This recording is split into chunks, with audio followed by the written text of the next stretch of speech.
un petit tour au rond-point pour donc avant d'aller à la manif d'Agen.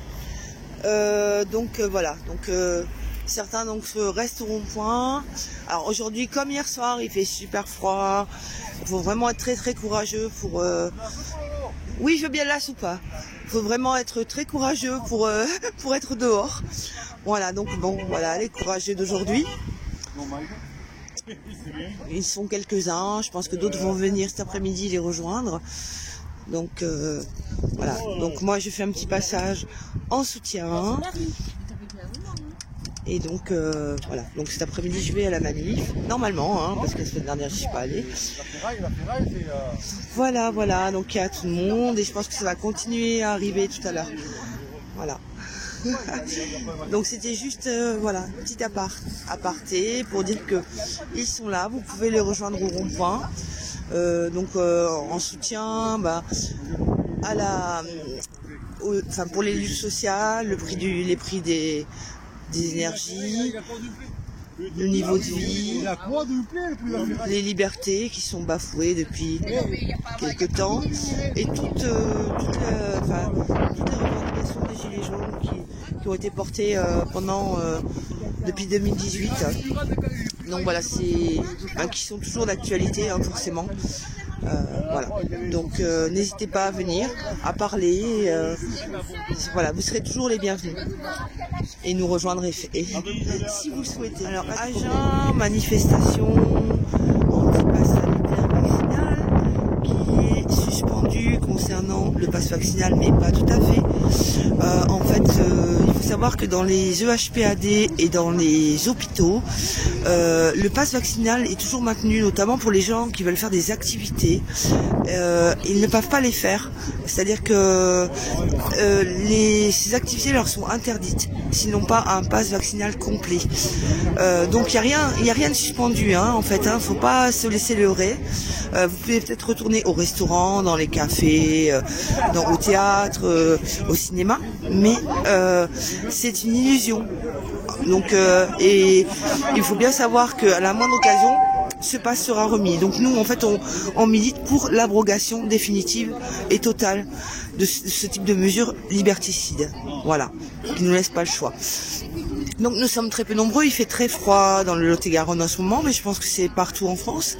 Donc voilà, aussitôt qu'il fait un peu frais, un peu froid, qu'il pleut, qu'il neige, qu'il vente, les gens se mobilisent moins. Il y a aussi le phénomène de cette suspension qui est illusoire. Voilà. Donc, mais on est là, on est motivé, on continue le combat et on est là pour les prochaines étapes. Hein, et nous savons tous qu'elles ne tarderont pas à revenir très bientôt. Donc voilà. À tout à l'heure. Sur une grille, d'accord. Métro, boulot, conso, aucun attestation, consigne, absurdité sur ordonnance. Et malheur à celui qui pense, et malheur à celui qui danse. Chaque mesure autoritaire, chaque relance sécuritaire doit s'envoler notre confiance. Il faut preuve de temps d'insistance pour confiner notre conscience. Nous, on veut continuer à danser encore, voir nos pensées enlacer nos corps. C'est rien, on lâche rien, on lâche rien, on lâche rien, on lâche rien, on lâche. La super bazooka, ouais!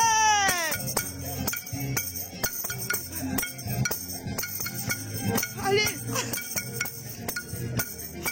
Tiens, alors le matériel, nous sommes dans la... Une petite cuillère. Je n'importe quoi. Bon, il y a la police en fait.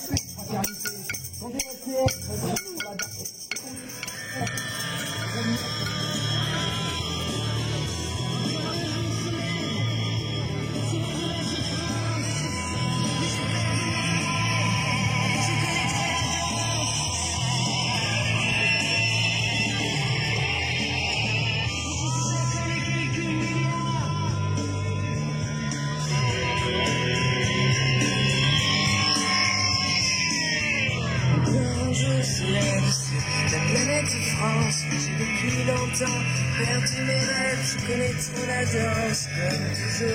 Il est 8 heures et ce que j'aurais aimé, puisqu'on a l'habitude quand même pour certains de prendre le micro, et puis même on peut être porte-parole pour certaines personnes qui n'osent pas le prendre. Ce qui aurait été sympa, c'est qu'on ait des personnes qui n'ont pas l'habitude de prendre le micro et qui viennent témoigner un petit peu. Hein? Qu'est-ce que vous en pensez? Est-ce qu'il y a des personnes qui veulent témoigner un petit peu, qui n'ont pas l'habitude de prendre le micro? Non? Personne? Bon, ben, je vais commencer en premier. On entend beaucoup, c'est-à-dire au niveau de la vaccination, en disant que, attention, c'était pour les formes graves, et donc il était intéressant de se faire vacciner pour protéger les personnes.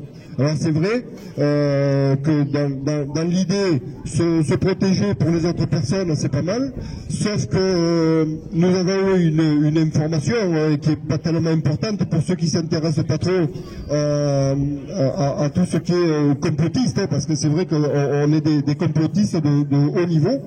Et il est intéressant de savoir qu'ils ont quand même trouvé une séquence du laboratoire Moderna dans le virus du Covid. Alors, on n'a pas de chance, puisque le Covid s'est déplacé dans le laboratoire Moderna.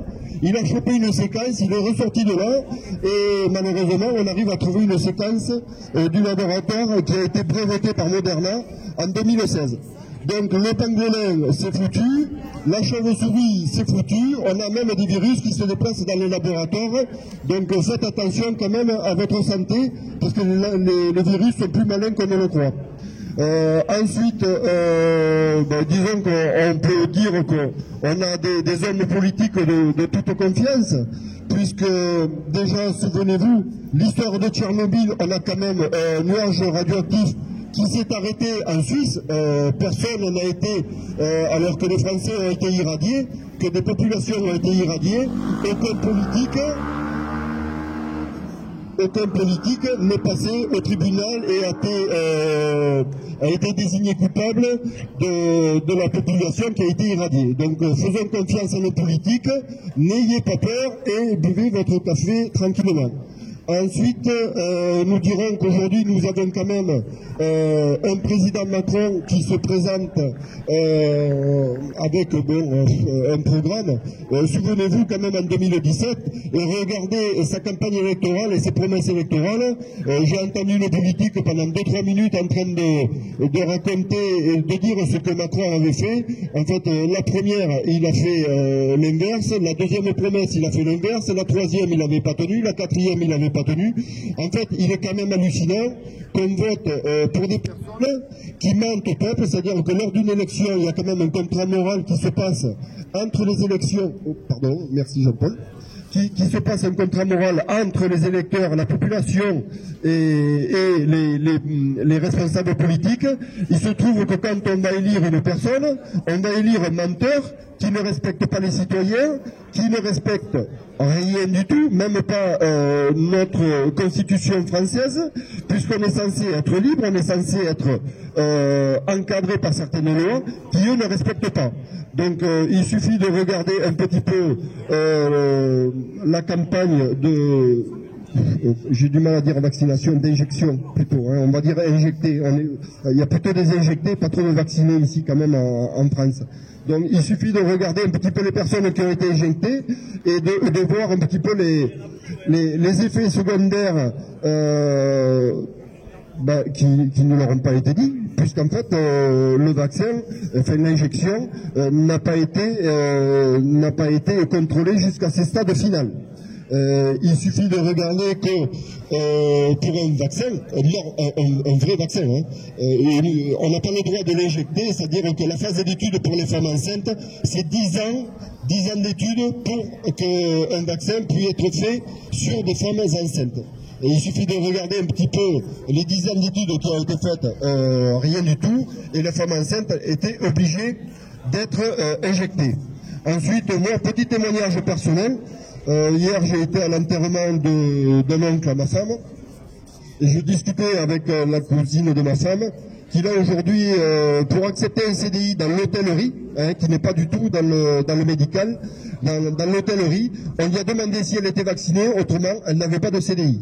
Donc c'est-à-dire qu'aujourd'hui il y a un chantage qui se fait sur la population française. Si vous êtes injecté, je dis pas vacciné, parce que un vaccin, il y a des phases d'études, et normalement il y a plusieurs phases d'études pour qu'il soit établi avec un système de précaution et un système de prévention. Aujourd'hui on n'en a pas, donc je parle pas de vaccin, on parle d'injection, et on va parler surtout d'expérimentation humaine, puisque tout ça a été fait à grande échelle. Donc, quand on regarde le chantage qui est fait sur la population française, quand on voit le chantage qui a été fait sur différents corps de métier, comme dans le médical, comme dans les fonctions publiques, quand on voit tout ce qui a été fait sur le privé, quand on voit aujourd'hui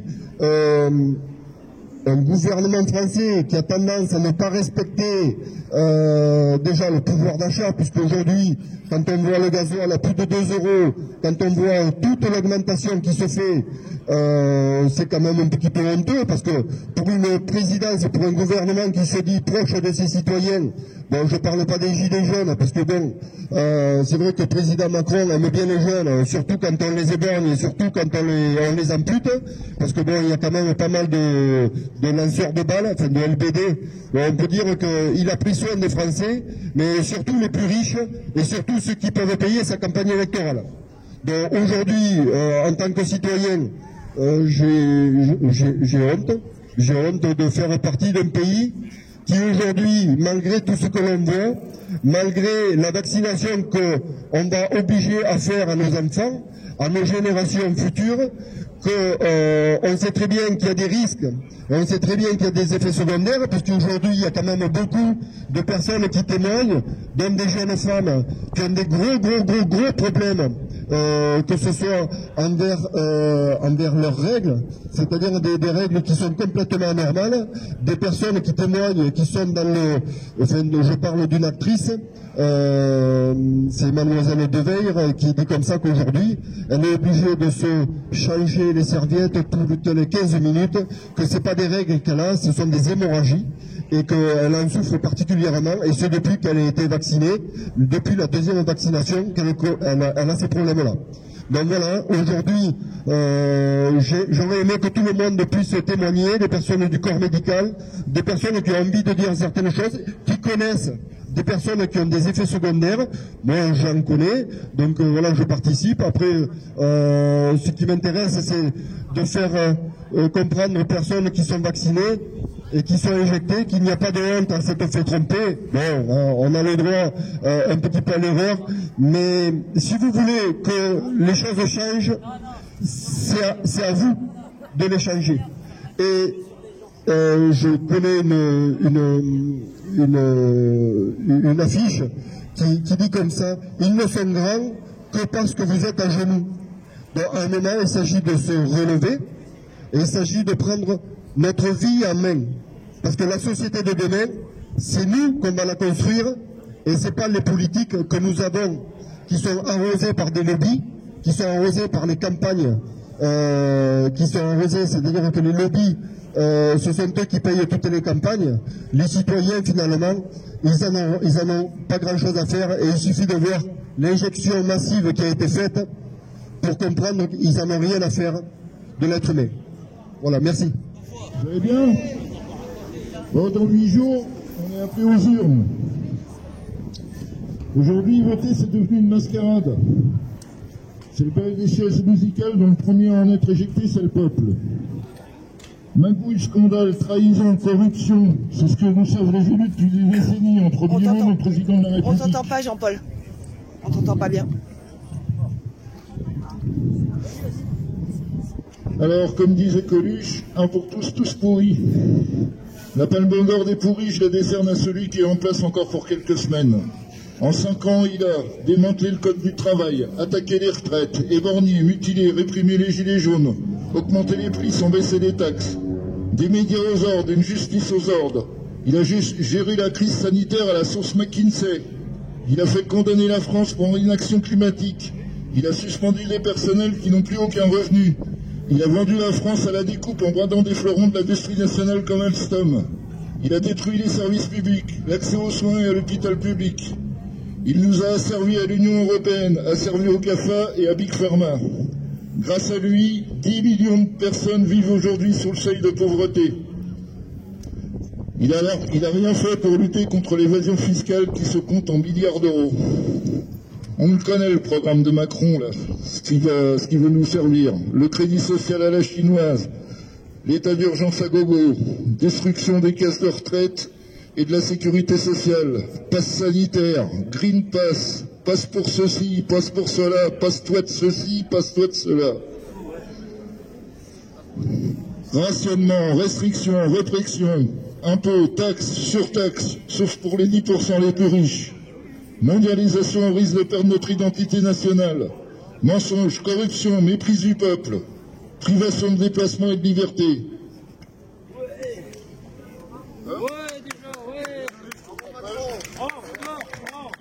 Voilà ce qu'il nous promet, Macron. On le connaît, son programme. Travaille quand on a un, consomme quand on a les moyens, et surtout ferme ta gueule. S'il repasse, Macron, il sera capable de s'autoproclamer à vie. Vous en voulez encore pour 5 ans de Macron? Vous en voulez encore du Macron de 16 sbires?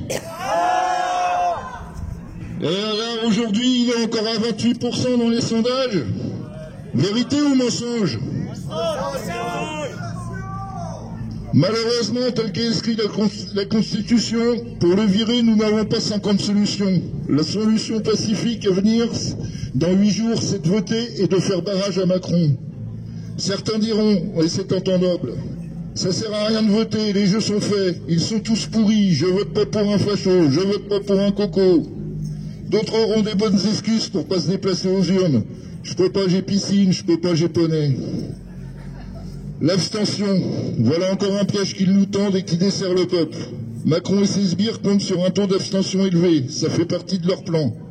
Nombreux intellectuels de tous bords, de toutes spécialités, de tout pays nous le disent. L'abstention bénéficiera à Macron. En 2017, Macron a été élu avec 8 millions de votes au premier tour, pour 10 millions d'abstentions. Il est où le rapport de force? C'est qui les plus nombreux?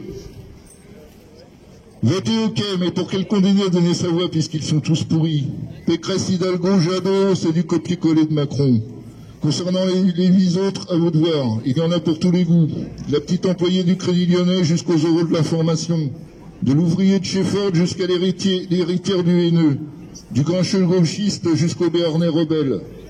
Oui, l'offre des autres candidats ne nous laisse pas espérer mieux. Pourquoi se déplacer au bureau vote si c'est pour choisir entre la peste et le choléra? Se déplacer pour voter, c'est respecter nos anciens qui se sont battus pour obtenir ce droit. Voter, c'est ralentir leur plan mondialiste au profit des 1% les plus riches qui possèdent autant que les 99% les plus pauvres. L'oligarchie a tout misé sur Macron et ses satellites, Pécresse, Hidalgo, Jadot. Les éliminer dès le premier tour, c'est mettre un grain de sable dans le rouage de leur plan mondialiste.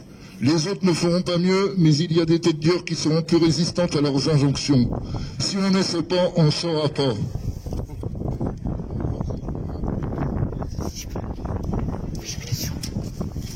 Et je vais conclure en reprenant ce que disait Coluche en 80, je ne sais plus combien, 82, 83.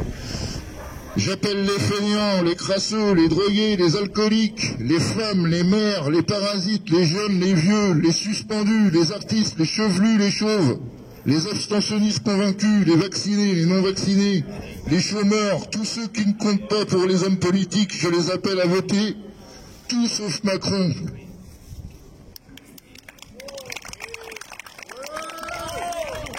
Alors voilà la petite chose que j'ai reçue dans ma boîte aux lettres. Nous tous contre Macron. Vas-y, je te laisse le déchirer. Merci de m'avoir écouté. Oui, bonjour à tous. Bon, puisque la personne qui m'a précédé a parlé de la campagne de Macron, donc de 2017, eh ben, ça me fait une introduction toute trouvée, puisque bon, maintenant on le sait, qui a payé la campagne de Macron, qui l'a financée et qui a écrit son programme, le fameux programme dont on vient d'entendre la liste des mauvaises actions. Alors maintenant, on le sait tous, qui a payé, qui a financé, qui a écrit le programme. Il s'agit du cabinet de conseil McKinsey. Voilà. Alors McKinsey, comme très peu de personnes sont au courant, eh bien je vais en reparler. Je crois qu'il faut absolument en parler parce que les médias ne le feront pas, ils vont juste effleurer la question. Voilà, McKinsey, c'est un cabinet de conseil américain et comme tous les gouvernements, bien sûr, depuis quelques décennies font appel à des cabinets de conseil, mais généralement, ils commandent une question et puis en échange d'une certaine somme, ils reçoivent un dossier avec les réponses. Voilà, en gros. En fait, il y a des fonctionnaires pour faire ça, hein, des hauts fonctionnaires dans l'État français, mais on les met de côté, ou alors on les fait assister par des agents de ces cabinets de conseil. Et maintenant, la grosse nouveauté, la grande nouveauté, c'est que les agents de McKinsey et d'autres cabinets de conseil comme BCG ou autres, mais c'est surtout McKinsey pour la France, eh bien, ils rentrent directement dans le gouvernement, ils rentrent directement dans les décisions qui se prennent, dans toutes les réunions, ils sont là, si bien que le Sénat, qui a trouvé que tout ça c'était très opaque, a diligenté une commission d'enquête pour savoir exactement qu'est-ce que McKinsey avait fait, combien ils avaient été payés, quelles étaient les décisions qui avaient été prises grâce à eux ou à cause d'eux. Et voilà, il y a eu une enquête qui a fait des semaines et des semaines, et puis on a eu le rapport de cette enquête. Le Sénat a conclu que c'était très opaque, autrement dit, on ne sait pas très bien comment ça fonctionne. Ils ont eu beaucoup de mal à se procurer les dossiers, les réponses. Il y a eu plein de gens qui ont dû témoigner et qui ont fait d'ailleurs certains des faux témoignages. D'où une affaire dans l'affaire. Parce que l'affaire McKinsey, c'est déjà une affaire énorme, hein, pour ceux qui ne le savent pas. Parce qu'en réalité, donc, ils ont infiltré tout simplement le gouvernement. Autrement dit, ce cabinet McKinsey, il faut quand même savoir qu'est-ce que c'est. C'est le cabinet, comme par hasard, qui a déjà conseillé Pfizer et qui travaille avec Pfizer sur la question de la santé. Ils n'ont pas travaillé que sur la question de la santé, ils ont travaillé pour l'éducation nationale. Ils ont fait un dossier sur un sujet qui finalement n'a pas été retenu. Normalement, ils auraient dû rembourser l'argent. Non, ils ne l'ont pas remboursé. Ils ont également travaillé sur la question de la poste. Et puis également aussi pour l'armée. Autrement dit, toutes ces réformes-là qu'on a vues arriver, en fait, ne cherchez pas d'où elles viennent de McKinsey. Alors, McKinsey, donc, a aussi des relations avec la CIA. Hein. Autrement dit, depuis une loi là qui s'appelle Cloud, je ne sais plus combien, toutes vos données là, qui sont recueillies de manière numérique à l'occasion du QR code et à l'occasion de cette identité numérique qu'on est en train de nous imposer via l'Union européenne, toutes ces données donc vont partir, peuvent partir, sont autorisées à partir vers les services de renseignement. C'est ça. Donc, en plus du scandale donc que McKinsey a rédigé le programme de notre président actuel, en plus du scandale que en fait, ils sont les représentants d'une puissance étrangère, et donc tous les renseignements des réunions qui se passent là à l'Élysée, eh bien, ils partent où vous pensez. Et en plus de tout ça, ils ont été payés grassement, puisque rien que pour l'année 2021, ils ont touché 1 milliard d'euros. 1 milliard d'euros sur lesquels ils n'ont pas payé d'impôts. Donc il y a aussi un problème d'évasion fiscale qui vient se greffer là-dessus. Il y a un problème de facturation éhontée, puisque ce sont des sommes faramineuses et tout ça c'est payé avec l'argent de nos impôts. Il y a également un autre problème de mensonges, puisque notre ministre de l'économie et des finances, Bruno Le Maire, avait déclaré que bien sûr ils payaient leurs impôts en France et qu'ils avaient tout payé. Or on sait maintenant, on en a la preuve, qu'ils n'ont pas payé un seul centime. Autrement dit, il y a plein d'affaires dans l'affaire. C'est un véritable scandale. Et surtout quand on sait que ce sont eux finalement qui ont poussé, qui ont influencé toutes les mesures qui ont été prises par le gouvernement concernant la santé. Et c'est là que je voulais en arriver, puisque le confinement, on l'a eu grâce à eux. Les QR codes, on les a eus grâce à eux, puisqu'évidemment, ils ont intérêt à rassembler toutes les données médicales de tous les patients, vaccinés ou non vaccinés d'ailleurs, à travers bien l'identité numérique qu'on veut nous faire à la sécurité sociale, mais surtout sur les ordres et les consignes de l'Union européenne, puisque finalement, McKinsey est en relation avec Pfizer, Pfizer qui est en relation bien sûr avec l'Union européenne. L'Union européenne, c'est Ursula von der Leyen qui est la grande copine du président de Pfizer. Et finalement, ils ont signé ces contrats avec l'Union européenne par lesquels tout est, comment dire, l'information est interdite aux simples citoyens que nous sommes, puisque tout est verrouillé. On ne peut pas savoir, on ne peut rien savoir ni sur le contenu de ces soi-disant vaccins, ni sur le prix qu'on les a payés, ni sur la nature même des doses, puisqu'il y a 3 sortes de doses, à ce qu'on a compris. Bref, tout est verrouillé, donc il y a un gros problème d'opacité de l'information. Et oui, voilà, il y a ça. Alors donc, si petit à petit les pièces du puzzle se mettent en place, parce qu'on a le gouvernement d'un côté, qui est en cheville avec McKinsey, lequel McKinsey est en cheville avec Pfizer, lequel Pfizer est en cheville avec l'Union européenne et avec les États-Unis. Et nous, on s'imagine tout bêtement que le gouvernement nous veut du bien et nous fait vacciner pour nous protéger. Voilà, parce qu'on ne peut pas imaginer qu'il y ait une telle collusion. Dans cette affaire, il y a un problème de collusion entre les autorités politiques et les autorités médicales, entre les autorités médicales et les autorités financières, l'Union européenne, les cabinets de conseil. Il y a un problème d'évasion fiscale, il y a un problème de facturation indue, il y a un problème de copinage, puisque toute la campagne de M. Macron a été faite par McKinsey. Bref, je crois que si avec ça on n'a pas compris de quoi il retourne, eh bien on ne le comprendra jamais. Alors, ailleurs on parle de McKinsey Gate, et chez nous, les médias, non, ils ne trouvent pas qu'il y a affaire à faire un scandale, non, ils trouvent ça tout à fait normal, et ils nous passent des interviews de ministres ou de porte-parole du gouvernement qui nous disent non, il n'y a pas de problème, tout cela est tout à fait normal. Voilà. Et alors, à côté de ça, il y a quand même un autre scandale aussi qui est le Rothschild Gate, puisque M.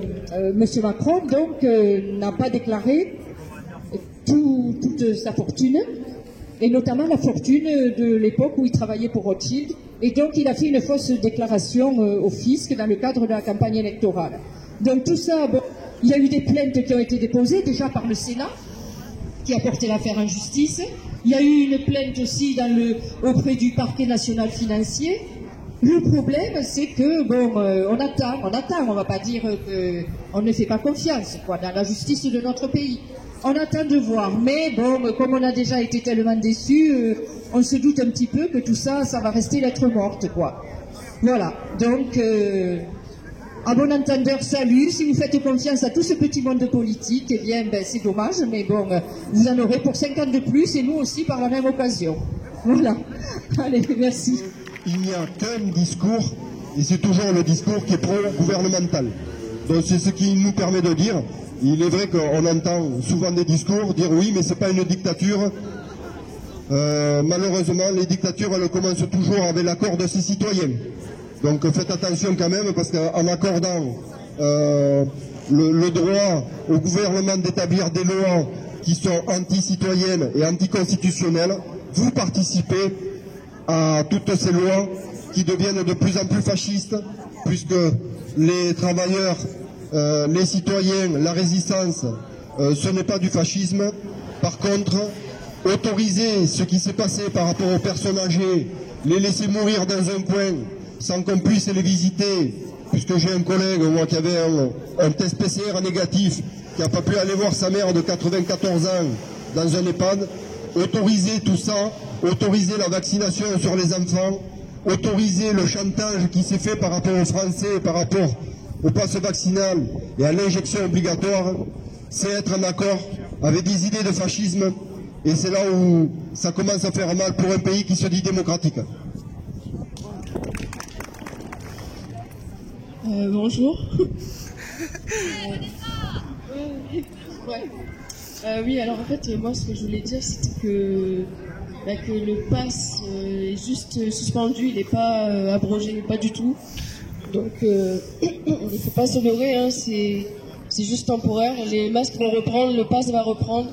Donc, il faut continuer à manifester et à résister parce que bon, c'est pas... Voilà. Donc voilà, ce premier message. Et deuxième message, c'est qu'en fait, alors je fais passer le témoignage de quelqu'un que je connais qui venait souvent en manif et qui là est hospitalisée, donc c'est pour ça qu'elle n'est pas là. Et en fait, elle est là-bas et vu qu'elle n'est pas injectée, elle n'a pas le droit à certaines activités qui pourraient l'aider à aller mieux. Et ça, c'est très... Comment dire ? C'est dégueulasse, hein, c'est le mot. Il n'y a pas de... C'est injuste, c'est une sorte d'apartheid, hein, on va dire. Donc c'est pas cool. Et juste parce qu'elle n'est pas injectée, elle n'a pas le droit aux mêmes soins que les autres, et ça, c'est pas juste. Et du coup, je voulais vous faire passer son témoignage, et voilà, vous dire ça. Voilà. Et ouais, surtout, il faut qu'on reste solidaires, hein, tous ensemble, hein, injectés ou pas injectés, tout ça. On reste tous solidaires et parce que bon, c'est pas, comment dire, la vie est déjà assez compliquée comme ça. Alors, on va pas se mettre en guerre les uns contre les autres.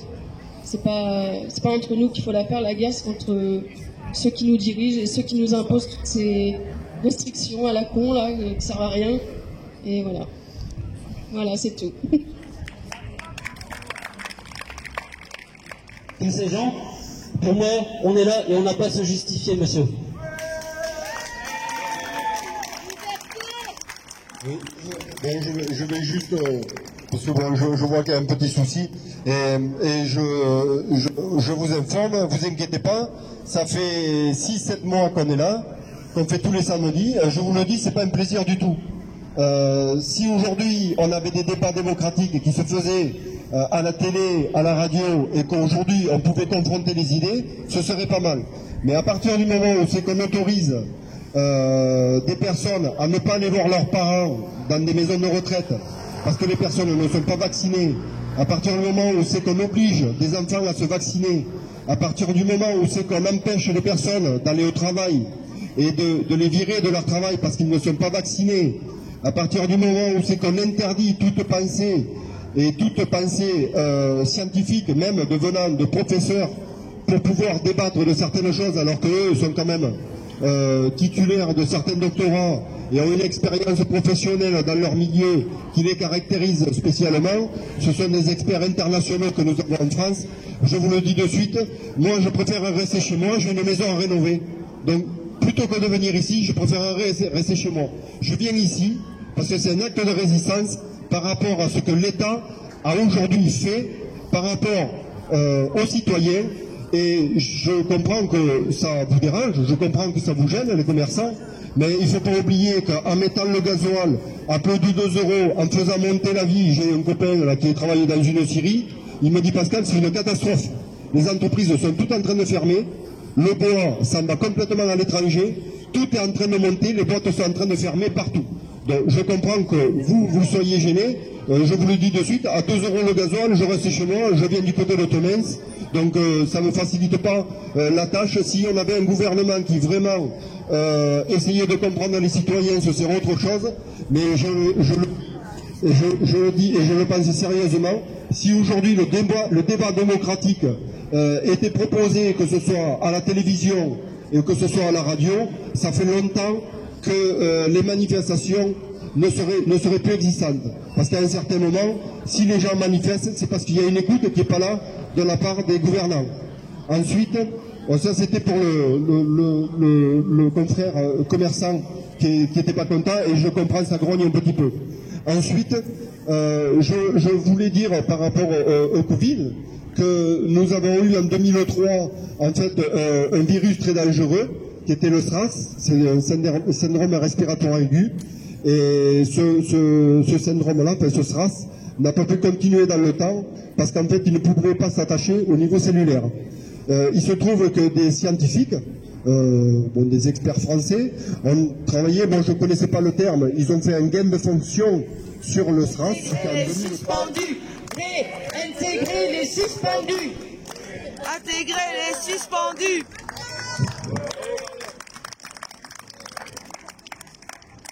Réintégrer les suspendus. Ouais. Le pass est suspendu, mais les soignants l'ont toujours dans le cul. C'est ça, c'est vrai, c'est vrai, ça c'est vrai. Depuis plus de 20 ans, les affres de l'argent, c'est tout. L'hôpital est devenu une entreprise sur laquelle une seule et unique raison est basée, c'est le profit. Le profit et l'argent. Alors, on s'est dit, là, il y a quelque chose qui ne va plus dans cette société. Imaginez-vous, demain, une civilisation sans hôpital, sans médecin, sans professeur, sans infirmière pour nous soigner lorsque nous serons malades. Est-ce que vous pouvez imaginer une société comme ça? Je vous demande. Voilà. Et je voudrais vous citer une situation qui s'est produite cette semaine, qui est le début de quelque chose dont on sentait que ça allait venir et arriver. C'est quelque chose que je redoutais. C'est un patient qui a été admis aux urgences à Strasbourg. Il est resté 12 heures sur un brancard sans que personne ne vienne le voir et ne puisse le prendre en charge, faute de personnel. Il est décédé. Imaginez si c'était votre père, votre mère ou votre enfant qui était dans cette situation. Honte à la France! Le maire, on apprenait à comparer les prix.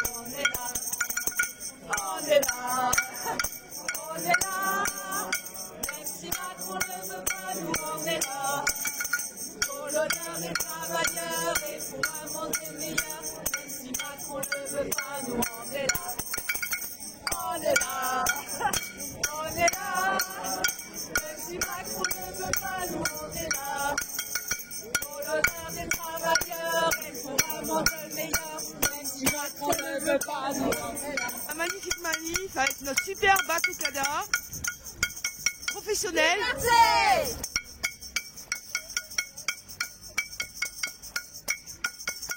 Liberté!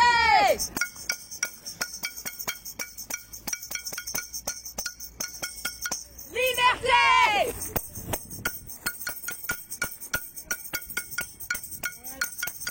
Liberté! Ouais! C'est bon, oui.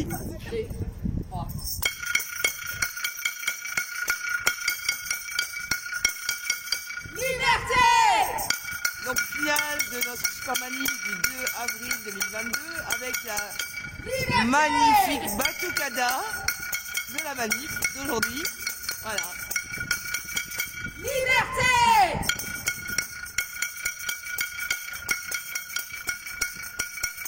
Liberté!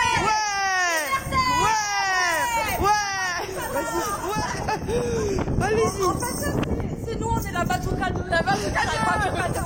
C'est la Batoukada, ouais.